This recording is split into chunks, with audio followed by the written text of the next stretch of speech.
noches. Como cada jueves nos encontramos en este programa que evangeliza, que lo hacemos para la gloria de Dios y para que cada uno de ustedes pueda crecer espiritualmente a través de lo que nosotros le traemos acá para compartir como siempre. Así que les vamos a dar las bienvenidas a todos, los que nos encuentran por primera vez, los que nos escuchan siempre, que están del otro lado. Pero vamos a empezar como siempre consagrándonos a nuestra Madre Santísima, consagrando este programa para que sea ella quien nos guíe, quien conduzca y quien ponga en la boca de nosotros cada una de las palabras para que llegue al corazón de cada uno de ustedes. Nos consagramos a la Virgen. Bendita sea tu pureza y eternamente lo seas, pues todo un Dios se recrea en tan graciosa belleza. A ti, celestial princesa, Virgen Sagrada María, yo te ofrezco en este día alma, vida y corazón. Mírame con compasión, no me dejes, Madre mía. Que el Señor bendiga a todos los que van a escuchar este programa en el nombre del Padre, del Hijo y del Espíritu Santo. Amén. Amén. Bueno, bienvenidos. Padre va a saludar un poquito a todos los que nos escuchan. Ya arrancamos con este programa que hemos preparado. Bueno, saludamos a la doctora Olga y a su marido que siempre escuchan desde Neuquén el programa. También a Javier y a su esposa Eugenia, que también escuchan el programa. Por eso hacemos directamente ese saludo a los padres de Celeste, ¿no? ¿Cómo se llama? A Roberto. A Roberto. Eduardo, ¿no?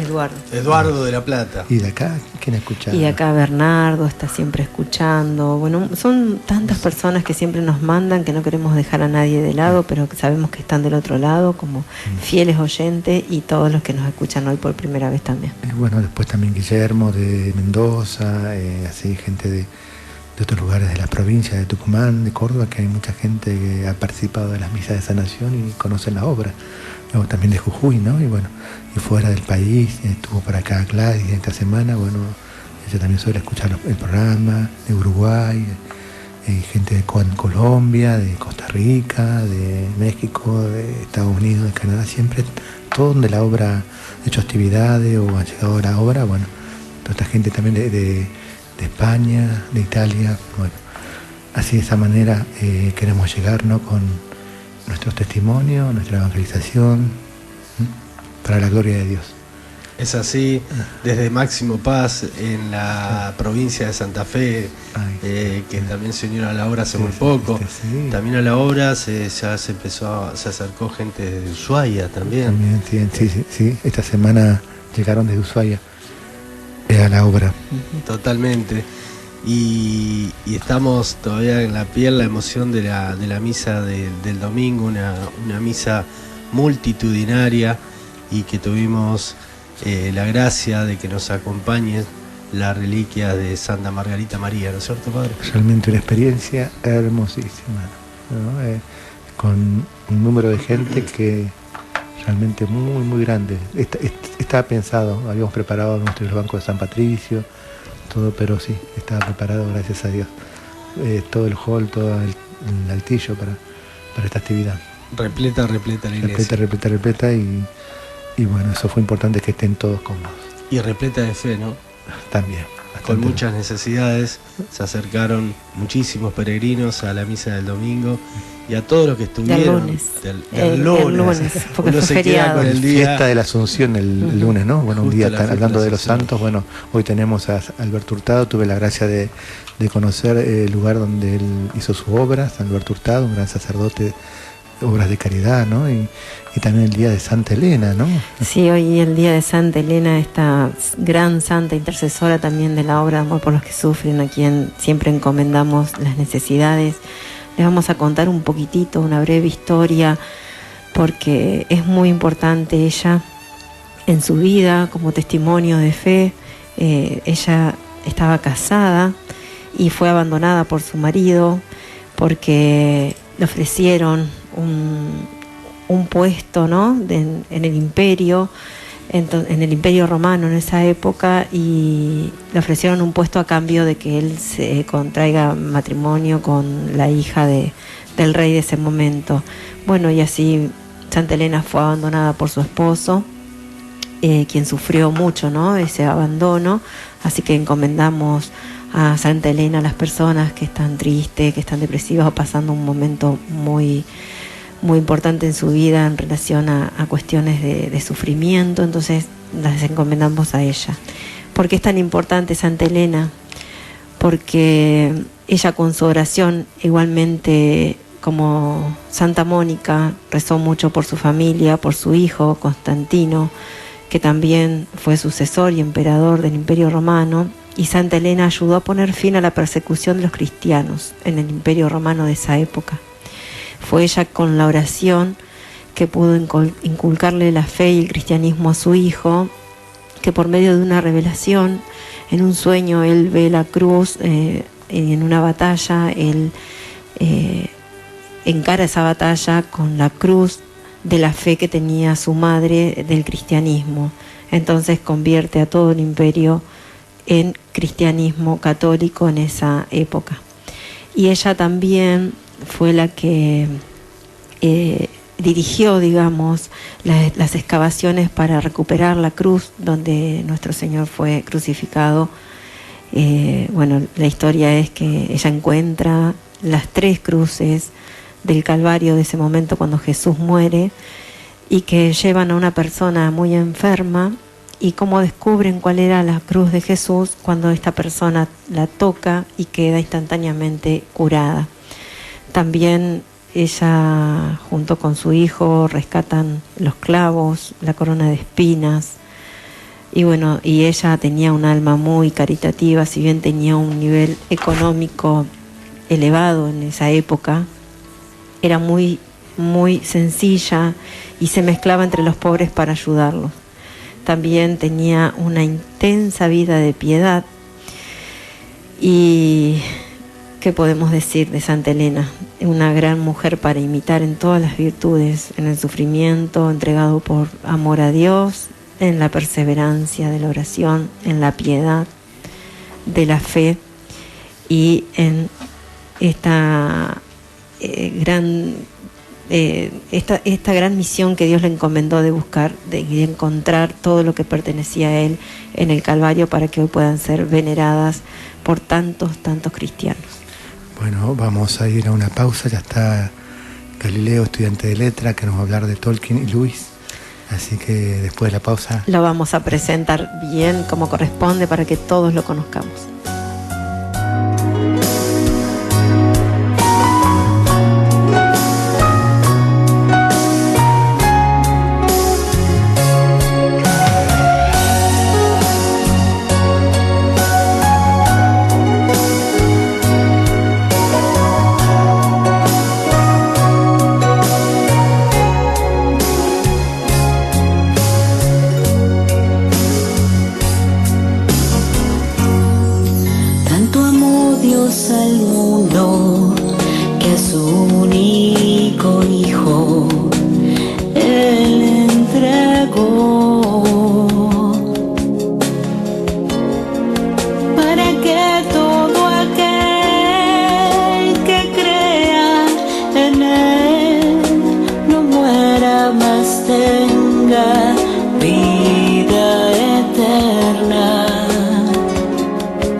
Dios al mundo, que a su único Hijo Él entregó,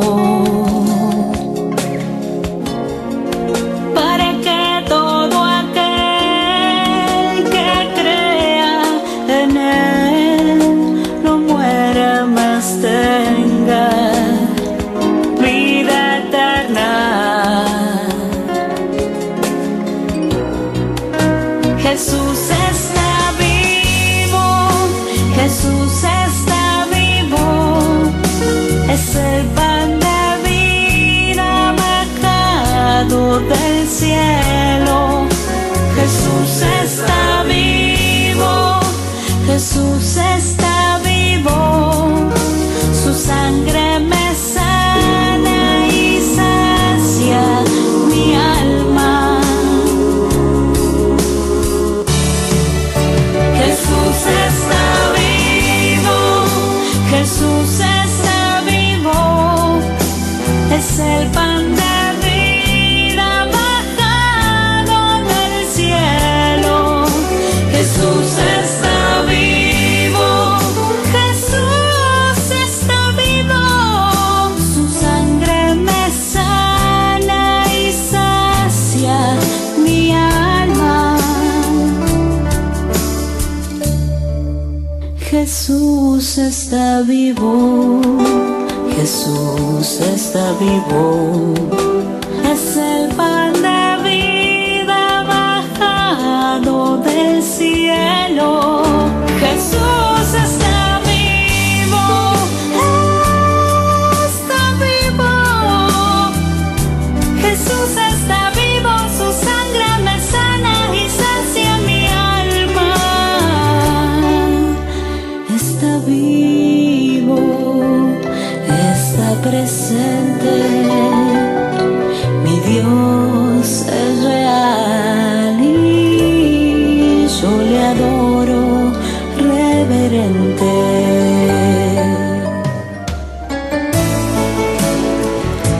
En este segundo bloque ya vamos a entrar en el tema con este gran invitado que tenemos hoy. Hoy tenemos a un estudiante de letras que se llama Galileo, un gran laico también, es servidor de la obra, que hoy nos trae un tema muy interesante. Va a hablar sobre Tolkien y Lewis, literatura que acerca a Cristo sin hablar de Cristo. Él nos va a explicar de qué se trata todo esto. Yo lo voy a presentar. Buenas noches, Galileo. Buenas noches a todos, ¿cómo andan? Muy bien, bienvenido. Muchísimas gracias. Una sola cosa, dijiste que soy un gran invitado, pero lo único que me considero grande es a los lados, así que eso, ¿no? Bueno, Galileo, hoy yo soy un oyente más con este tema que vos nos traes, así que en este programa todos aprendemos, todos crecemos. Yo soy una de las que crece cada día con los invitados que tenemos la posibilidad de tener en este programa, así que queremos que nos cuentes un poquito de este tema que nos has preparado para hoy. Bueno,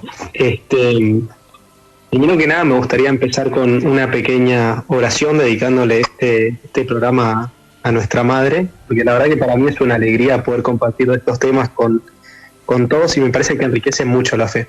Uh-huh. En el nombre del Padre y del Hijo y del Espíritu Santo. Amén. Dios te salve María, llena eres de gracia, el Señor contigo. Bendita tú eres entre todas las mujeres, bendito es el fruto de tu vientre Jesús. Santa María, Madre de Dios, ruega por nosotros pecadores, ahora y en la hora de nuestra muerte. Amén. En nombre del Padre, del Hijo y del Espíritu Santo. Amén.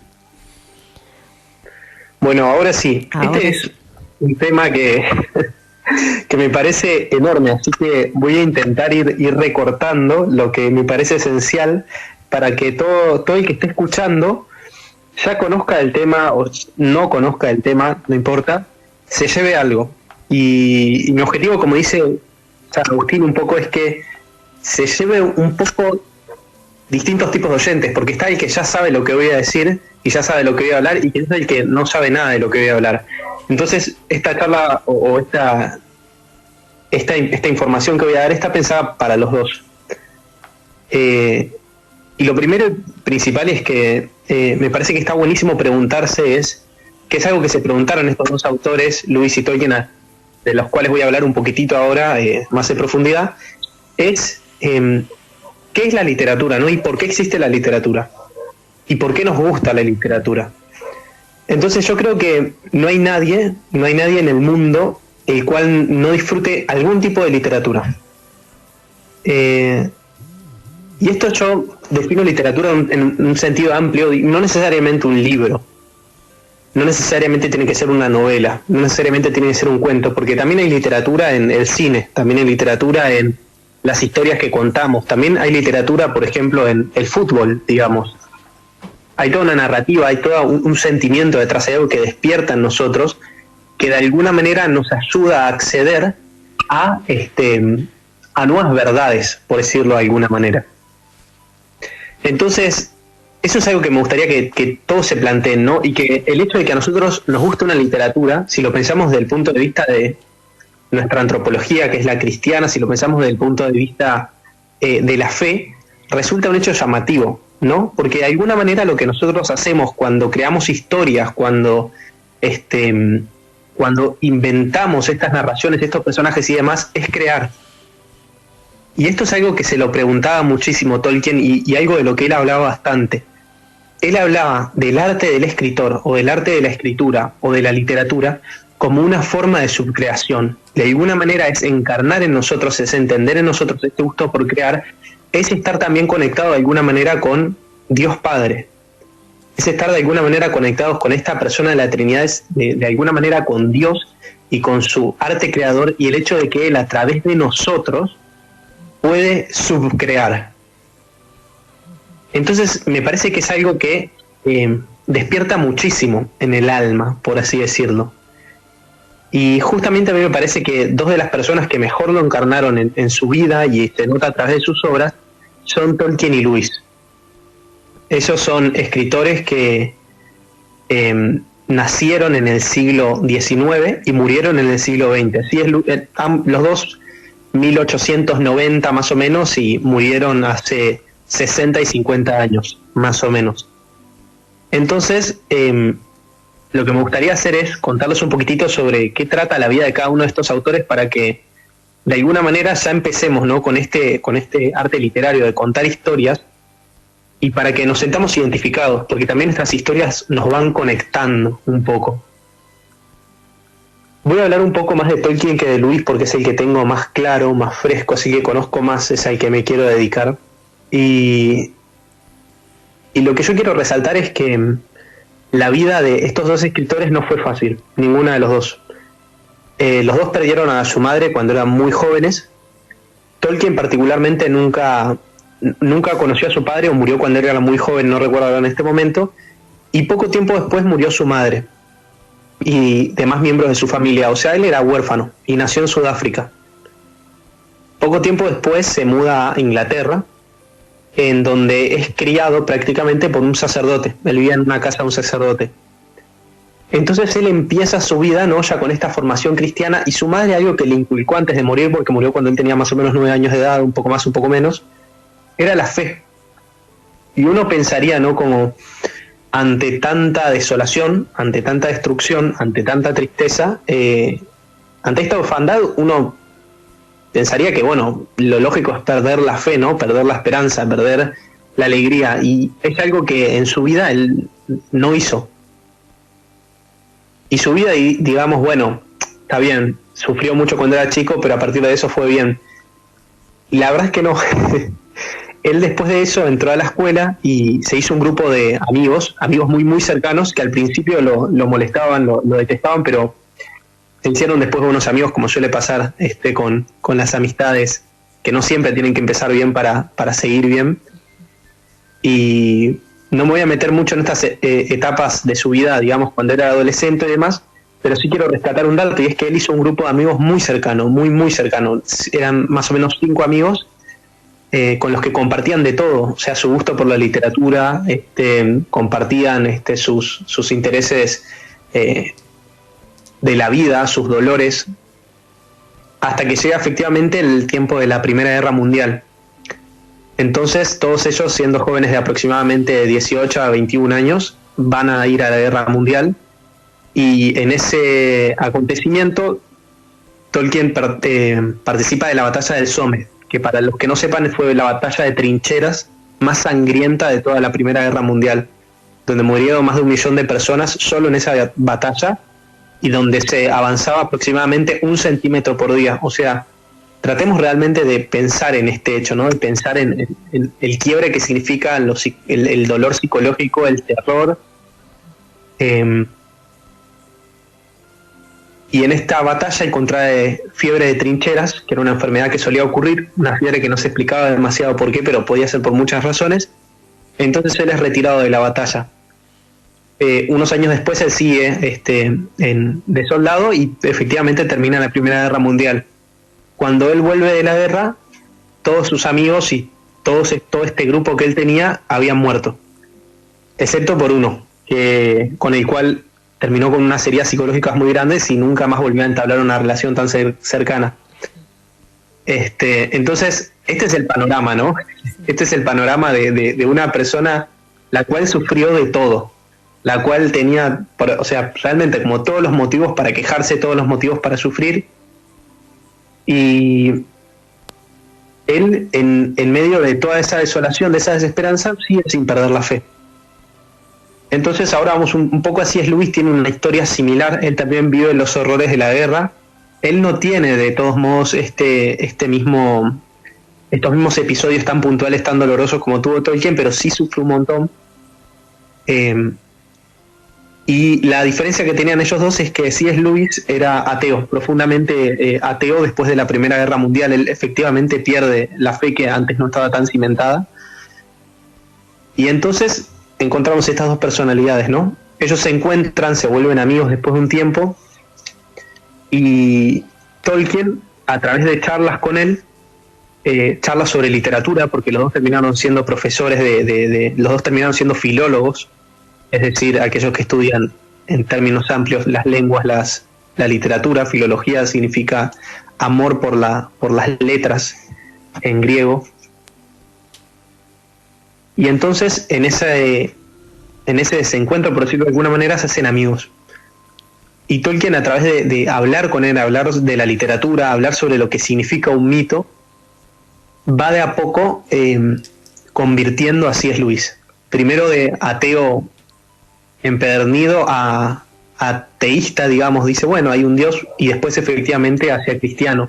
C.S. Lewis se vuelve anglicano, pero él muere anglicano, no se convierte al catolicismo romano, digamos. Entonces, este es como, digamos, el panorama, esta amistad, estos dos amigos que sufrieron muchísimo, que perdieron muchísimo. Tolkien realmente lo perdió todo y lo fue recuperando de a poco, o sea, abandonándose también a Dios. Y uno lee los escritos de Tolkien, no solamente de literatura, sino sobre la vida, y encuentra que él recomienda, por ejemplo, ir a misa diaria, la oración eucarística, un profundo amor y devoción por la Eucaristía, por María.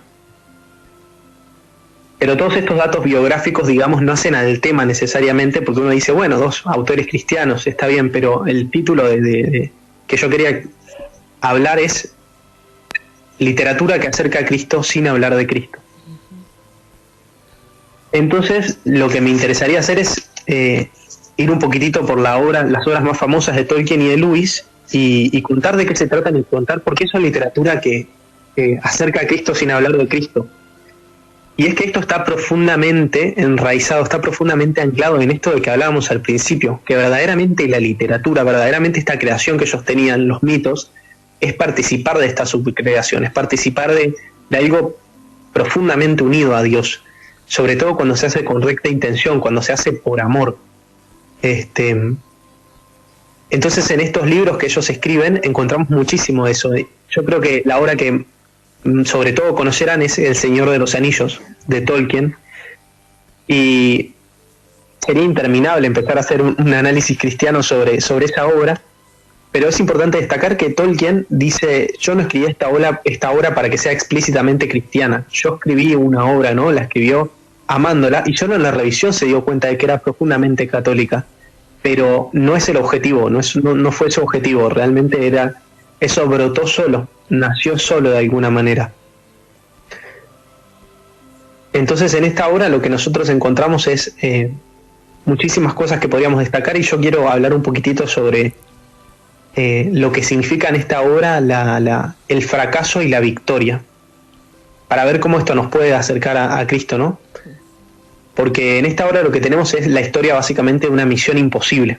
Es la historia de un anillo que prácticamente es todopoderoso para la maldad, que tiene que ser destruido, o si no, el mundo va a llegar a su fin, el mundo como lo conocemos, ¿no? El mundo con el pasto verde, con el cielo celeste, el mundo de las canciones. Ellos resaltan estas cosas simples siempre cuando hablan del fin del mundo, hablan de se van a perder las canciones, la comida, se van a perder cosas que parecen intrascendentes pero rebosan de la trascendencia cuando realmente vemos el mundo como estos pequeños detalles de amor que tiene. Entonces en esta misión imposible se le encarga destruir el anillo a una compañía donde hay distintas razas, donde hay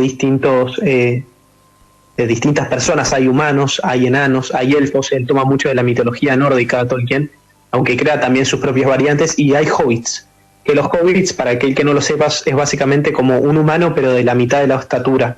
Es una criatura que en general podría tomarse como incompetente, como inútil.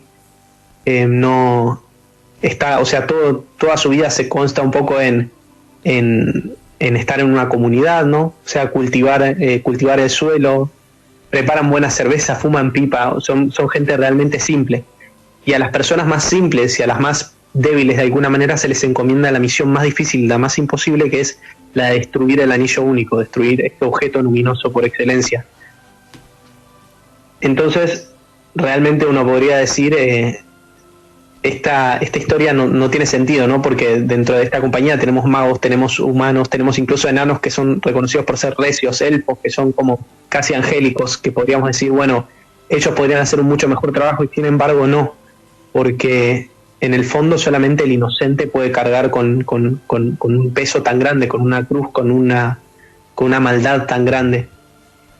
Y efectivamente esta historia se va desarrollando, y lo que vamos encontrando es que la victoria material, lo que llamaríamos la victoria material, es el hecho de decir ganemos la guerra por las armas. La pregunta de por qué no usamos este objeto que nos vuelve poderosos para luchar contra el enemigo, ¿por qué no lo usamos? Y la respuesta es porque es malo. Entonces, de alguna manera, desde el principio de esta travesía, eligen sacrificar la victoria, eligen sacrificar de alguna manera sus vidas, eligen perder la guerra para hacer lo que es correcto, para hacer el bien, para tener la victoria moral, o la victoria que yo llamo espiritual. Entonces, esta historia se desarrolla realmente guiada como por una especie de mano de la providencia, porque las decisiones que verdaderamente importan no son tanto las tácticas en la guerra o lo que, digamos, define la victoria, no es tanto esa capacidad para guerrear, la capacidad bélica, sino que realmente es que los personajes se muestran misericordiosos unos con otros, se caen, realmente caen en momentos muy bajos, pero se arrepienten, se enfrentan a un mundo que es oscuro, y en ese mundo oscuro y cargado de enemigos eligen no pelear simplemente por la espada, eligen pelear por el bien, eligen pelear por este fondo. El fondo, ¿cuál es? Es el verde de la hierba, es el celeste del cielo, son esas cosas simples, es juntarse con un amigo. Ellos se lamentan por las canciones, y me parece que ahí hay algo muy profundo, porque cuando uno festeja, cuando uno se encuentra feliz, cuando uno encuentra ocasiones para la alegría, en general recurre a las cosas más simples, a rodearse de una mesa de amigos, de bebida, de música, de risas, de chistes, y son esas cosas las que verdaderamente importan y que se pueden perder si se pierde esta guerra. Entonces quiero detenerme un poquitito más, analizar un evento particular que es este momento final, ¿no? de esta historia, y es que efectivamente los hobbits son llamados a cargar con este anillo hasta el fin del mundo, son llamados a atravesar una tierra que de alguna manera tiene paralelismos con un infierno en la tierra, que se llama Mordor. Esta tierra de fuego y azufre, de ceniza, de oscuridad, donde reside el enemigo, contiene un volcán, y ese volcán es el único lugar donde se puede destruir el anillo. Entonces, de alguna manera, para vencer al enemigo, ellos se tienen que poner a merced del enemigo, tienen que ir hasta lo más cerca del enemigo sin ser vistos y esperar realmente, milagrosamente, no ser descubiertos. Entonces todas las esperanzas están puestas en estos dos hobbits que son Frodo y Sam, y cuando llegan al final de esta historia, cuando llegan al momento culmine en el cual Frodo, que es el personaje principal que tiene que cargar con el anillo, es el portador del anillo, tiene que destruir este objeto todopoderoso que corrompe a quien lo porte o a quien lo use, está a punto de tirar el anillo en el fuego y dice: yo no lo voy a tirar, el anillo es mío, y se lo pone, y de alguna manera toda la misión fracasa.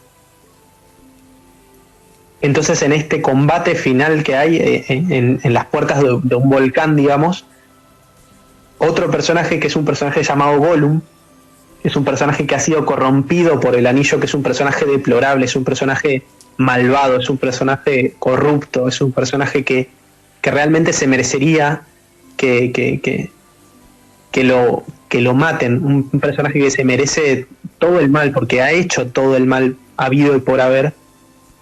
Este personaje salta hacia Frodo, le muerde el dedo, le arranca el anillo, y en el último momento da un paso en falso y se cae él junto con el anillo hacia el pozo ardiente. Y en este momento final está escrito que Frodo dice: a Gollum debemos perdonarlo, porque si no hubiera sido por él, esta misión hubiera llegado a su fin y yo no hubiera podido tirar el anillo. Así que debemos perdonarlo. Y esto nos remite, digamos, a todos los momentos anteriores de la historia en los cuales Gollum fue perdonado por todos, tuvieron misericordia de Gollum, y efectivamente él terminó siendo la clave.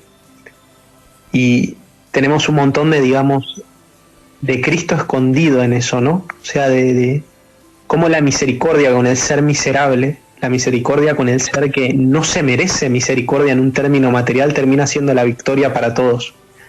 Porque nadie podía destruir el anillo, porque nadie, y Tolkien habla sobre esto, nadie hubiera sido heroicamente capaz. Realmente todo estaba siendo guiado por la mano de la providencia.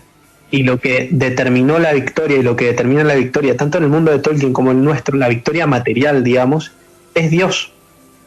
Es la gracia, es esta, digamos, esta casualidad, entre comillas, porque no es una casualidad, que termina guiando todas las cosas hacia un final feliz, pero solamente se da si nosotros elegimos hacer el bien, incluso aunque eso parezca que nos va a llevar a la derrota. O incluso eso parezca que vamos a terminar mal, digamos. Entonces Gandalf tiene una frase muy, muy linda que se suele repetir, que se suele encontrar. Gandalf es este mago que es como el personaje sabio. Él también podría haber usado el anillo para la guerra, pero lo rechaza y dice: no, el anillo tiene que ser destruido, y si tiene que ser de esta manera en la cual tenemos todas las de perder, que sea así. Frodo dice mucho antes, a la mitad del camino: ojalá lo hubieran matado a Gollum cuando tenían la oportunidad. Y Gandalf le pregunta: ¿podés devolver la vida? No, entonces no te apresures en repartir la muerte, porque ni siquiera el más sabio conoce el final de todos los caminos.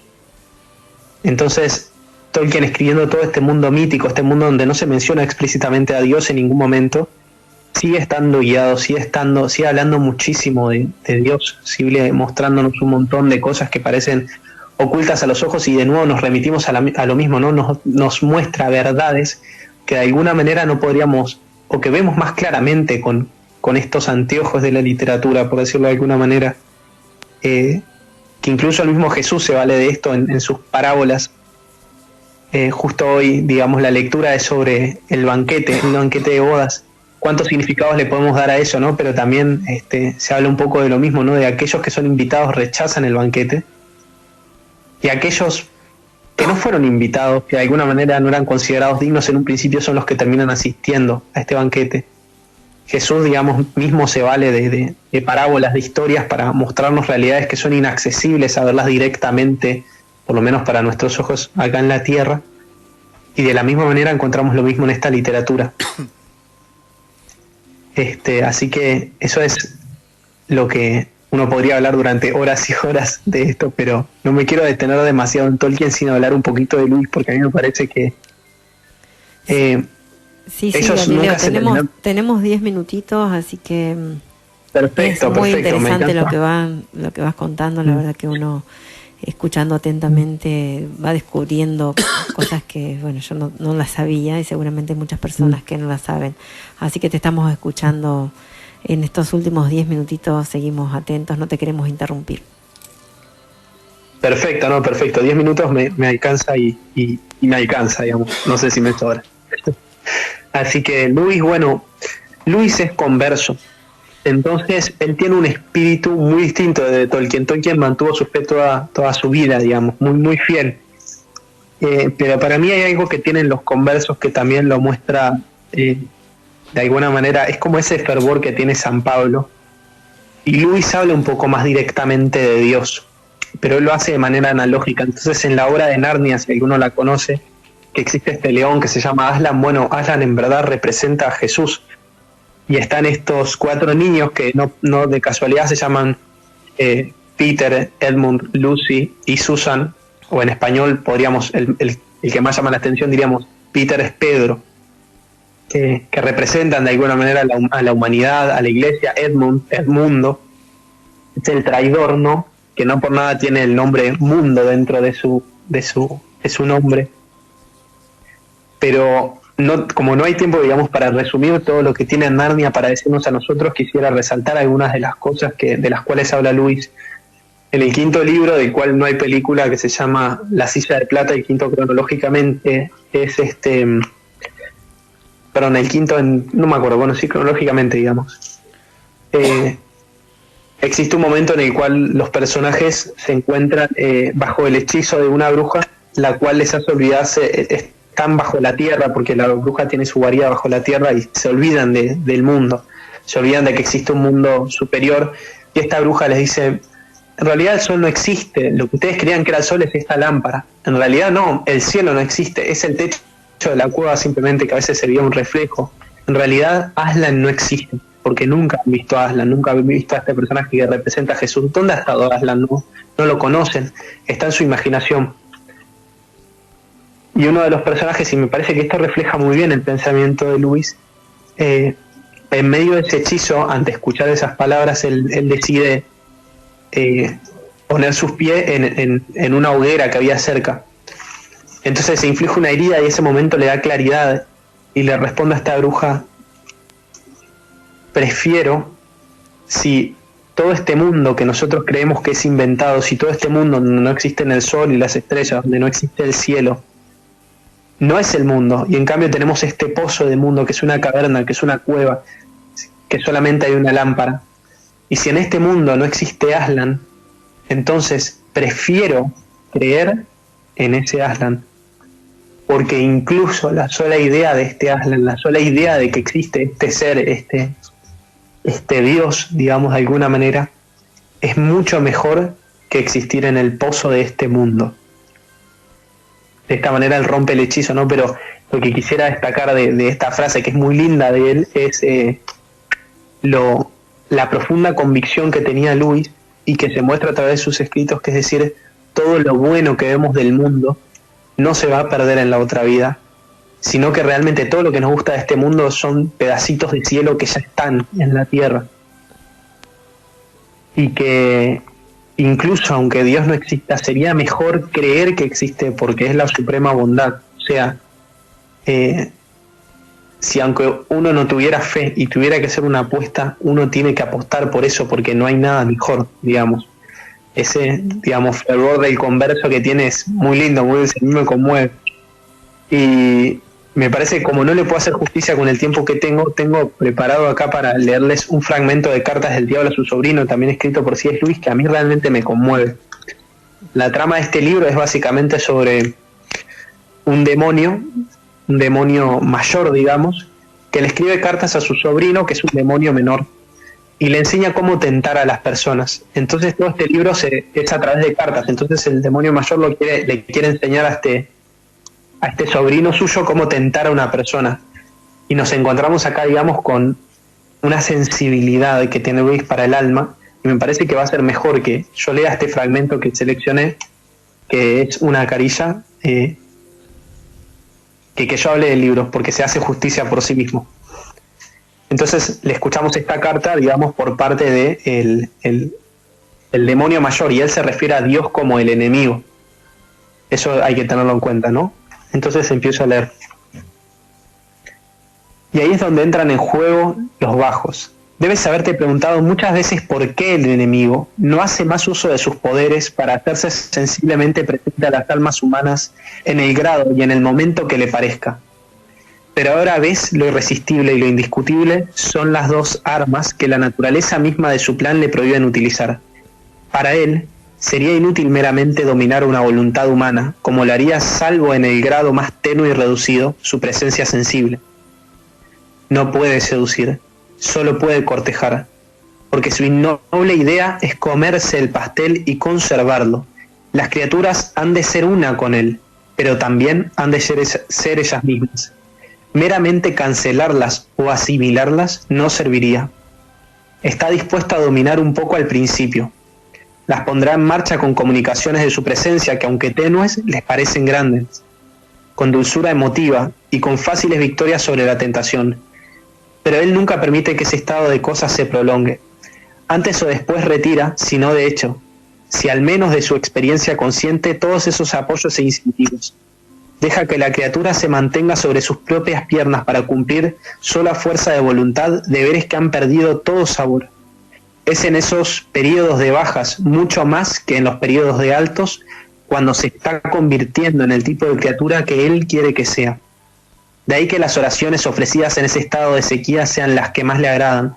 Nosotros podemos arrastrar a nuestros pacientes mediante continua tentación, porque los destinamos tan solo a la mesa, y cuanto más intervengamos en su voluntad, mejor. Él no puede tentar a la virtud como nosotros al vicio. Él quiere que aprendan a andar y debe por tanto retirar su mano, y solo con que de verdad exista en ellos la voluntad de andar, se siente complacido hasta por sus tropezones.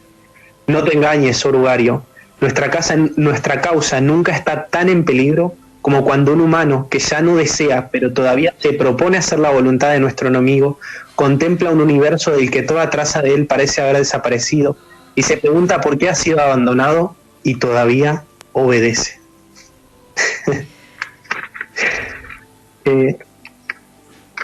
Me parece que lo que...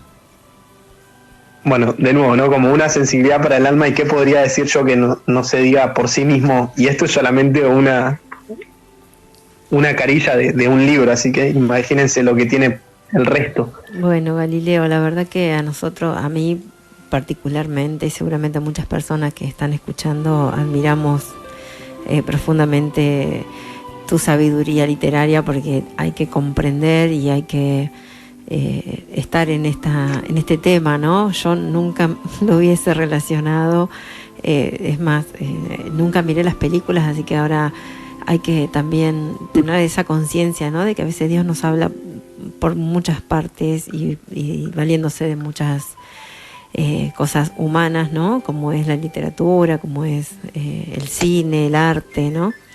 Así que, bueno, no sé si querés decir algo como para ir cerrando, ya nos queda un minuto, así que te agradecemos de todo corazón, porque esto es algo para mí muy novedoso y seguramente para muchas personas también. Yo creo que quizás como un último comentario, además de recomendarles que lean estos autores, que se tomen el tiempo de contemplar, porque lleva su tiempo y lleva a la contemplación, a la virtud, el hecho de tomarse el tiempo de leerlos. Es además que, digamos, quiero citar a un santo que es uno de mis santos favoritos, que es San José María, que él tiene una frase que dice, parece que el lugar donde se tocan el cielo y la tierra es en el horizonte, pero no, es cuando cumplen con amor los deberes de su vida ordinaria. ¿Y por qué quiero citar esta frase? Porque de alguna manera me parece buenísimo y me parece re importante que en nuestro día a día también sepamos ver a Dios donde no necesariamente se muestra explícitamente, que son en los menos lugares, que lo sepamos ver y leer a través de estos escritos, y que sepamos valorar esta cultura y también, ¿por qué no crearla? Y llegar a muchos, no llegar solamente a los que ya conocen, como decía al principio con el mensaje de San Agustín. Llegar a los que no creen es más difícil, y se puede mucho a través de este tipo de literatura que acerca a Cristo sin necesariamente nombrar a Cristo. Bueno, muchas gracias, Galileo. Quédate para la bendición del Padre, escuchando el programa, para que, bueno, sabemos que para lo espiritual no hay barreras, así que el Padre nos va a bendecir a cada uno de nosotros.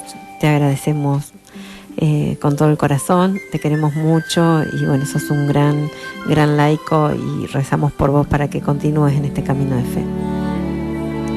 Gracias, Galileo, y bueno, te invitaremos en otra oportunidad también para otros temas. Realmente muy lindo lo que hablaste. Vamos a ir terminando en este día de Santa Elena, el día de Padre Alberto Hurtado.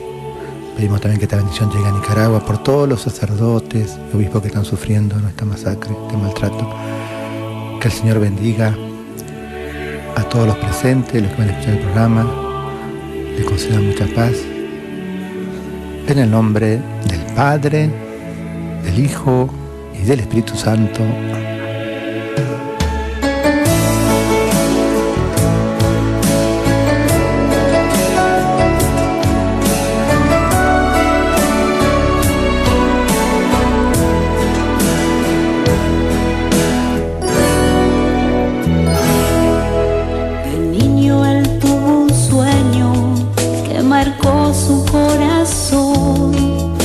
Quería ser sacerdote